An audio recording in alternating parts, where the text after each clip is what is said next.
Fala, minha rapaziada! Sejam bem-vindos a mais um vídeo aqui no canal. Eu sou o Sérgio Português e estou aqui para trazer todas as informações do Vascão da Gama nesta quinta-feira, dia 26 de março de 2026. Já que você é um cara antenado em tudo que é relacionado ao nosso clube do coração, já vai deixando o like para ajudar o canal a divulgar o nosso trabalho aqui, o YouTube reconhecer que o vídeo é relevante. Deixa aqui também o seu hype para poder ajudar nessa divulgação. O seu comentário aqui é essencial para a gente saber o que você está achando das notícias do Vasco da Gama, e a sua inscrição vai ajudar o canal a crescer cada vez mais aqui no YouTube. Dito isso, vamos então a um corte lá do canal Atenção Vascaíno. O Flávio Dias trouxe algumas informações importantes desta quinta-feira no Vasco da Gama. Então vamos começar aí o vídeo escutando o que o Flávio Dias trouxe para nos informar nesse dia do Vascão. Mas hoje o Renato deu uma declaração que eu acho importante para a gente analisar, para a gente ir para o final do nosso primeiro bloco, para depois a gente encerrar com algumas informações no segundo bloco. A gente vai botar aí, o Renato hoje declarou sobre o que ele encontrou quando chegou no Vasco e deixou bastante claro que o Vasco precisa reforçar o elenco. Ele ficou quieto agora, não quis falar muito por conta de janela do dia 27, que aliás fecha amanhã, o Vasco não vai contratar mesmo ninguém, mas para o meio do ano precisa de mais. Vamos ouvir o técnico do Vasco, o Renato Portaluppi, sobre essa declaração de que o time precisa ser reforçado e como é que ele encontrou o Vasco quando ele chegou. É difícil até porque eu não quero entrar em mérito de como encontrei ou como não encontrei o meu grupo, porque tem pessoas que vão levar para o outro lado, vão achar que eu estou fazendo críticas do trabalho do Diniz, que eu não tenho nada a ver com o trabalho do Diniz, me dou muito bem com ele, inclusive. Só que quando eu cheguei, nós não tivemos praticamente muito tempo para treinar e nós pegamos uma sequência de jogos assim dificílimos. São times assim que vão brigar lá em cima na parte da tabela sem dúvida alguma. Palmeiras, que todo ano briga pelo título, esse ano não vai ser diferente. Cruzeiro, Fluminense, que está na parte de cima da tabela e vai brigar o tempo todo lá, e o próprio Grêmio. E sem ter tido muito tempo para trabalhar. Conversei com eles, tive uma ideia. Eu acho que, acima de tudo, eu coloquei na cabeça deles que eles precisavam jogar com muita confiança. E a entrega foi o tal do tesão quando eu cheguei aqui. Eu falei que eu tive, que eu tinha, que eu passei para eles. Gente, não tem um torcedor que vai vaiar vocês se eles olharem para dentro do campo e ver o time se entregando, correndo, pegando. Pode ter certeza, se vocês fizerem isso, a gente vai começar a, degrau a degrau, sair dessa última colocação. Cheguei aqui, o Vasco tinha 4 jogos e 1 ponto. É difícil, porque o Campeonato Brasileiro, você pontuar, fazer apenas 1 ponto de 12, a conta vai chegar lá na frente. E o Campeonato Brasileiro, você não pode brincar com ele, não. O Campeonato Brasileiro é um campeonato longo, dificílimo. Toda rodada é um jogo difícil, tanto para a gente como para o adversário. Você vê que é um campeonato, praticamente um campeonato mais difícil do mundo. Então, realmente a gente pontuou, nós fizemos 10 pontos de 12 contra esses 4 grandes do futebol brasileiro. Eu vou na praia, vou na rua, a torcida não me deixa em paz, me abraça, beija, chora e tal. Mas calma, gente, calma, a gente precisa melhorar bastante ainda. Graças a Deus nós conseguimos 10 pontos. O torcedor é assim, ganhou, ele enlouquece. Mas eu estou bem, com os pés no chão. Eu converso bastante com o Pedrinho, converso bastante com a diretoria. O Vasco precisa, nessa parada durante a Copa do Mundo, abertura da janela, a gente precisa de reforços para a gente pensar ainda maior, entendeu? Para a gente querer algo nessas competições que a gente vai disputar. Você vê, hoje eu tenho 24 jogadores, com 3 garotos da base. A gente está com o nosso grupo muito, muito reduzido. A gente precisa trazer jogadores que vão nos ajudar. E aí, gente, essa declaração do Renato me parece clara de que... Até o Pedrinho falou isso no sorteio da Copa do Brasil depois, né? Que ele falou, a gente vai contratar pontualmente no meio do ano, né? Ele chegou e falou que não precisava de reforço. Normal. Tá chegando, os caras... Claro. meteu 10 pontos de 12, respirou, amigo dos caras. Vamos dar uma reforçada? Na última coletiva ele já deu essa letra. Na última ele já deu. Sim. E tá tudo certo. Rodou o elenco, deu oportunidade para todo mundo. Quem tá aproveitando, ok. Quem não tá, vai ficando pelo... Cara, aqui ó, o discurso tá alinhado com o dia a dia. Tá tudo certo. Agora, ô Sérgio, assim, olhando a olho nu mesmo, tá? Léo Jardim, Paulo Henrique, Saldívia, Robert Renan e Cuiabano. Hugo Moura, Thiago Mendes, Tietê e Nuno. David e Andrés é o time que está jogando. Quais as posições que o Vasco precisa hoje para entrar no time e jogar? Flávio, eu acho que o Vasco precisa, assim, para esse time titular, eu acho que o Vasco precisa de um volante para jogar junto ali com o Thiago Mendes, um jogador para poder assumir, dividir essa responsabilidade, né, no meio-campo. E eu ainda acho que o Vasco precisa de um armador, porque o Rojas, o próprio Pedrinho falou que o Vasco não vai contratar ninguém para suprir a saída do Felipe Coutinho. Teve a questão da camisa 10 pro Rojas, eu acho que a queda de rendimento do Nuno, talvez se ele tivesse mantido o nível, ele poderia assumir essa posição, mas é uma peça que a gente viu, né, o Matheus França voltando, né, o Renato dizendo que precisa contratar, e eu ainda sinto falta de um outro atacante, que pode ser o Marino. O Marino ainda não, eu acho que o Marino tá devendo, e pelo que o Vasco investiu, pelo jogador que é, o tamanho do Marino, um jogador que está fechado com Boca, que fez grandes campanhas em Libertadores com o Atlético Nacional, é um jogador que eu ainda espero muito. De verdade, eu acho que ele pode ser esse grande jogador e dividir com o Andrés Gomes esse lado de campo do Vasco. Em relação à posição de centroavante, é complicado, né? Porque o Brenner e o Spinelli ainda não mostraram, né, todo o potencial deles, mas não dá para pensar em trazer mais um centroavante tendo dois que chegaram há pouco tempo. Mas basicamente, pensando em elenco, a gente precisa de mais, mas para chegar e jogar pelo time que a gente tem hoje, eu penso em um camisa 10, um volante, talvez um atacante pelo lado. E aí, Jean, o que precisa? É por aí mesmo? Por aí mesmo. Perfeito o Sérgio. Se você tivesse que falar assim para mim, Flávio, o que você mais, assim, que você tem que... 2 tiros, vamos deixar 2. É o volante e o 9. Um 9 diferente.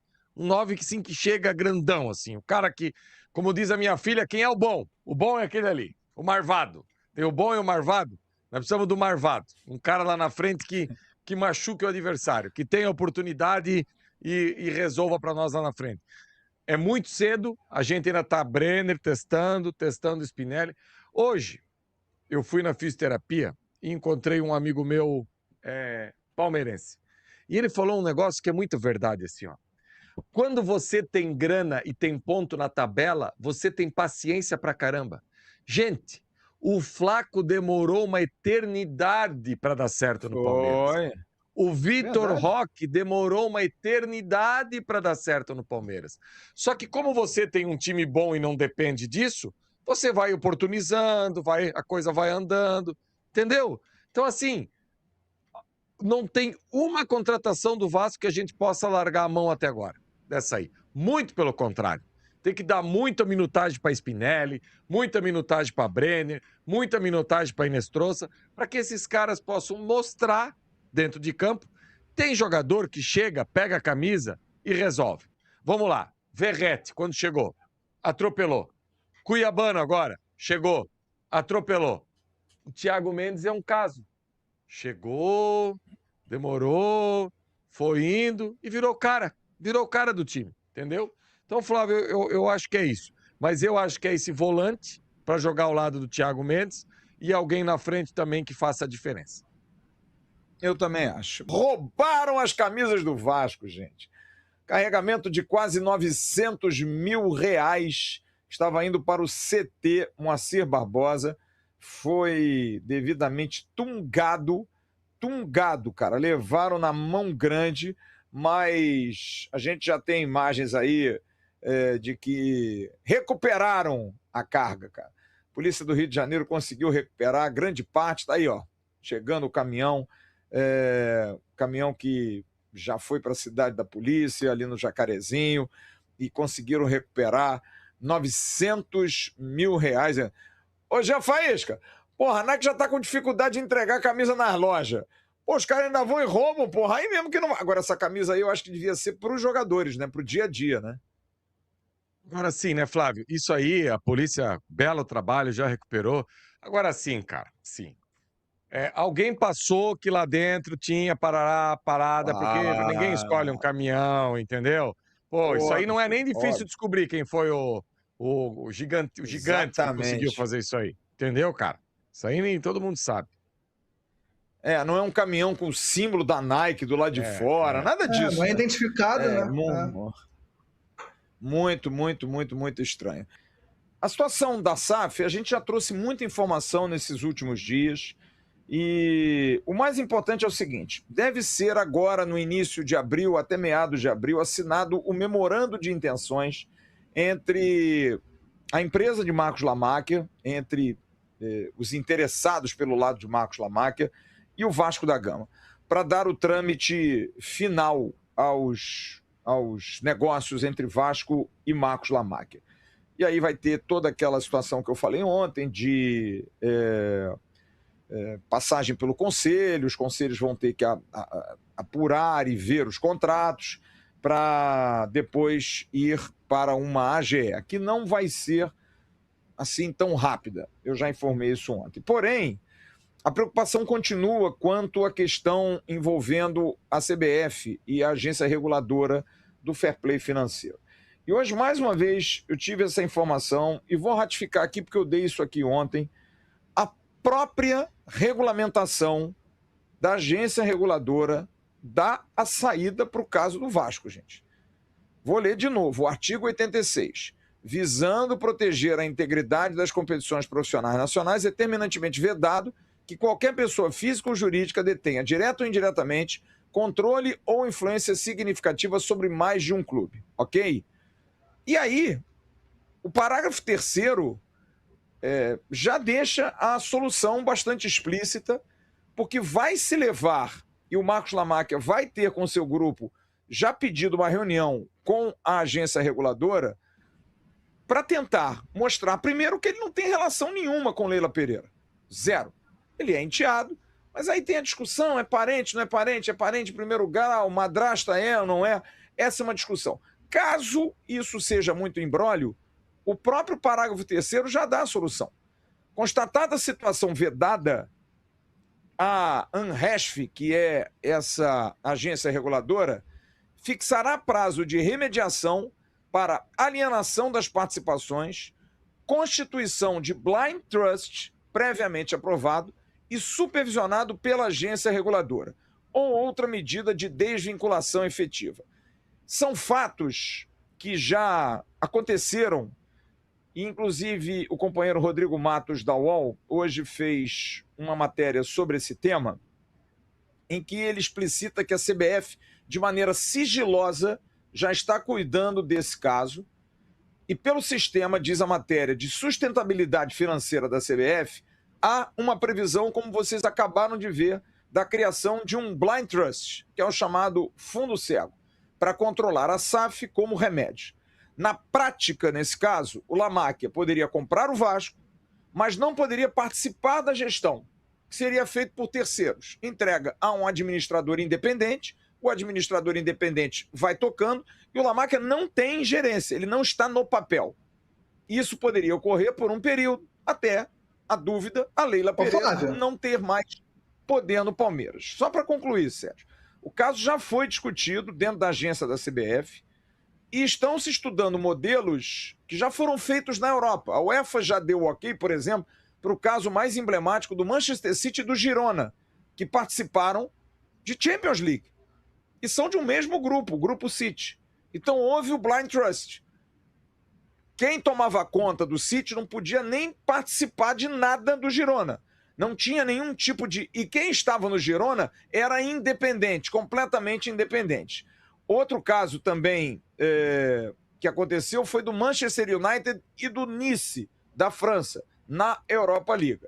Então, todas essas situações estão sendo já estudadas pela agência reguladora, que, assim, não quer empatar a vida de ninguém, mas sabe que existem alternativas suficientes para que esse caso não caia num problema. E o Marcos Lamáquia e o Vasco estão claros em deixar para a agência reguladora que, olha, a gente quer resolver. A gente vai resolver. Ou aceitando que não há nenhuma relação entre Marcos Lamáquia, que é um cara completamente independente, e a Leila Pereira. Há também um argumento de que o Vasco da Gama é uma SAF, coisa que o Palmeiras não é.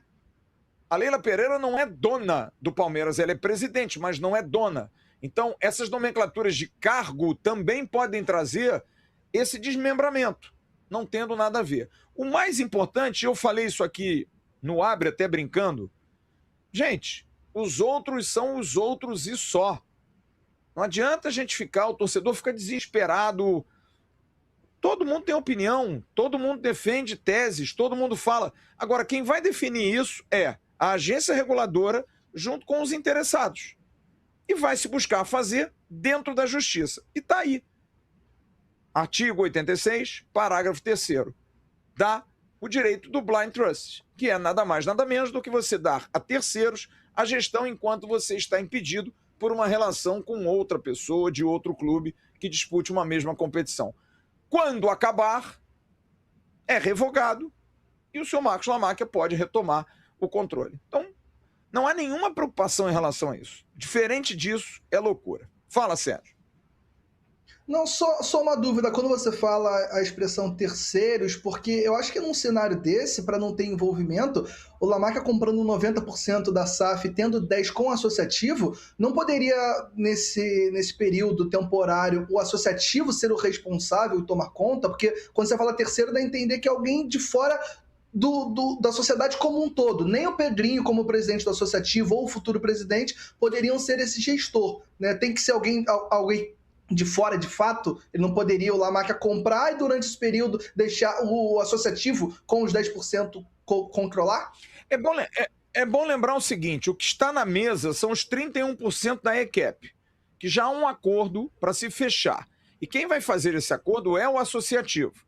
O associativo, diante do aporte que vai ser colocado nessa negociação, que está dentro da valuation do Vasco, que é acima realmente de 2 bi, esse montante vai ter uma parte que vai ser destinada, que hoje até foi colocado, eu não me lembro quem foi que falou isso, entre 60 e 90 milhões de reais como sendo um valor. Eu não tenho essa informação, mas enfim.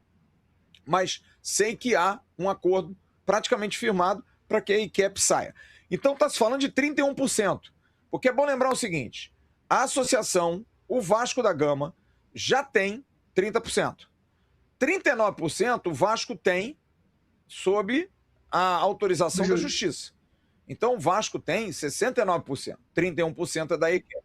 Então, automaticamente, o Vasco já teria a sua maioria. O que pode acontecer? De repente se faz um aporte, não se repassa as ações num primeiro instante, faz-se um contrato de gaveta e a partir do momento em que puder, passa-se as ações. Isso também é viável. Então, há toda a condição disso ser arrumado, ajustado. Toda. Ter alguém de fora, ter um administrador independente. Vamos falar baixinho aqui, para que ninguém nos ouça. Um administrador independente, que provavelmente todo mundo e a torcida do Vasco vai saber quem é. Janzinho, você quer falar sobre esse assunto legal? Porque é um assunto meio mala, né? Você não pode falar sobre isso. Eu quero, porque quando vem alguém falar para mim que não é vascaíno, mas nem enteado ele é. A Leila, quando casou com o Lamáquia, o Marco tinha 20 anos. A Leila deu de mamar para ele? Deu mamadeira para ele? Não. A Leila botou termômetro no sovaco dele 2 horas da manhã? Não. A Leila levou ele na escola? Não. A Leila nem parente dele não é, cara. O homem já tinha cabelo embaixo do braço e no saco quando a Leila casou com o pai dele, cara. Tem nada a ver de enteado. Para com essa história aí, cara. Que chatice. E aí, rapaziada, gostaram do vídeo? Foi um cortezinho rápido, né? Palavra do Renato Gaúcho pedindo algumas contratações na próxima janela. Falou um pouquinho da SAF do Vasco também. Algumas coisinhas que faltam para concretizar aí a nossa venda da SAF. Falou a respeito de um assalto aí que o Vasco sofreu, né? As camisas da Nike estavam chegando no Vasco. O caminhão foi assaltado. Alguma coisa assim rápida nessa quinta-feira, dia 26 de março. Deixa aqui o seu comentário a respeito das notícias, o seu like, o seu hype e também se inscreva no canal para ajudar o canal a crescer cada vez mais. Valeu? Um grande abraço a todos e como eu sempre digo, o Vasco não se explica, o Vasco se sente. Saudações vascaína. Fui!